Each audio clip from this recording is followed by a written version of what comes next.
Past week, we've heard lots about the return of the Duke and Duchess of Sussex to the UK. Now there's speculation their move could be short-lived, and talk that Meghan's possible casting in Guy Ritchie's The Gentleman series has fallen through. Well, let's get more on all of this. Andrew Morton is biographer and author of Meghan, a Hollywood Princess. Great to have you on the programme this evening. Thanks for taking up time out of your Sunday evening. Were you as surprised as the rest of us when this news dropped that they were coming back to the UK?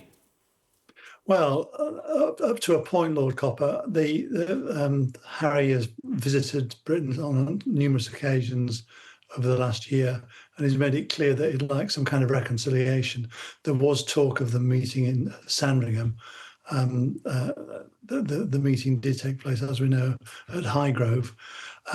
But what is striking about it is the rapidity of it. It's like they've been chased by the hounds of hell out of Montecito, getting school places for their two children, buying or renting a home, and making the move from Montecito to Great Britain in a very hasty manner.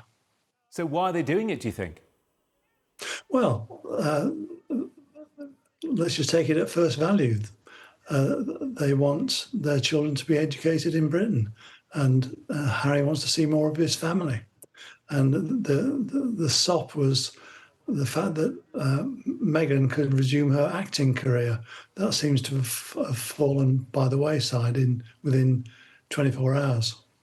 Yes. What do you read into that? Is that correct, do you think? Have you heard similar rumours? What are your thoughts that maybe this Guy Ritchie filming opportunity isn't now going to happen? Well, Guy Ritchie is well known for making bloke movies, for gangster movies. Very few women ever appear in his films. It's great publicity for Guy Ritchie and for his second series of The Gentleman. Not so much for Meghan. The Queen told her when she entered the royal family that if she wished, she could continue her acting career. I'll be honest with you, I was a fan of hers when she was in Suits, long before she met Prince Harry. There is a suggestion, isn't there, that this isn't a forever move, that perhaps they're sort of dipping their toes in the water to find out how they are accepted or not by the family, by the public back here in the UK. Do you think Meghan has said, I'll do it, but only if there's a get-out clause for me? You know, what's striking about this whole thing is that if they'd just gone along with what the Queen suggested and took part in Commonwealth activities, go and live in New Zealand for a while, or South Africa or Canada, none of this would have happened. And ironically, if they'd followed the Queen's suggestions, they would have been able to travel the world without worrying about revac, without worrying about security confrontations, and all would have been well both inside and outside the royal family. You talk about reconciliation, and we know that they had that meeting with the King and Queen not so long ago. But what about Prince William? What do you think he makes of it all, and how will the two families manage this massive change? Well, William, throughout his life, expected his brother to be his wingman, and it turned out that he was more of a hitman. And it's going to take an awful lot for him to ever trust him again. And quite frankly, I don't blame him. Wingman to hitman. Do you think Harry wants to reconcile with his brother? We know that he seems to be keen to reconcile with his father. Yeah, well, he's keen to reconcile with his father. His father does hold the purse strings. Let's not ignore that. And Harry's got some pretty big bills coming up in the next few months when the judge in the Associated newspaper case makes his final determination. So that is to come. But for William and Harry, there's going to be the fact that they're back in the same country, the fact that people will be noticing a lot more of their whereabouts. that's going to put pressure on both of them to come to some kind of nominal accommodation. Because they've not even texted, I don't think, have they, for a long time? They've certainly not spoken for a couple of years.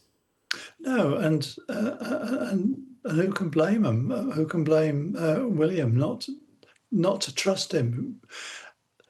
Speak to anybody who works at the palace or who has worked at the palace, and I have, and they all say that, you know, when it comes to dealing with Prince Harry, he can be top secret, but it's very quickly becomes public knowledge. So there's a very distinct lack of trust there. It was noticeable the other day when the king met with Harry at Highgrove.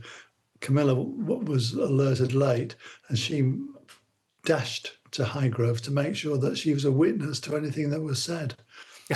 And also fascinating that the king only learned of this plan a few days before it actually happened. Yeah, because Harry didn't trust his side. So there's that word trust is the big stumbling block on both sides. You know, that is the problem. Yeah, it really is. And in terms of the next few months, once they are set up here in the UK, in the Cotswolds or wherever it might be, the kids are at school and they can start thinking about what they're going to do next. Meghan may not now have the acting role. We don't know for sure. This half in, half out idea is something that the Queen certainly didn't want. Do you think that they are now angling for that? Well, I mean, they don't need to angle for it. They've already got it. They're kind of like ersatz royals now. Yes, they don't have the title of working royals, but that means they can't stand on the balcony at Buckingham Palace. But they do have the celebrity that comes with being royal. So he can do his Invictus Games, he can do Well Child, he can do the various other charities, he can make speeches about the environment and environmental tourism and so on, and he can be paid for this. So, in all but name, they are in and out royals, and William and the King can't do much about it. No, it's going to be fascinating, isn't it? Always great to get your insight. Thank you so much for coming on, Andrew Morton, Royal Biographer. We appreciate your time.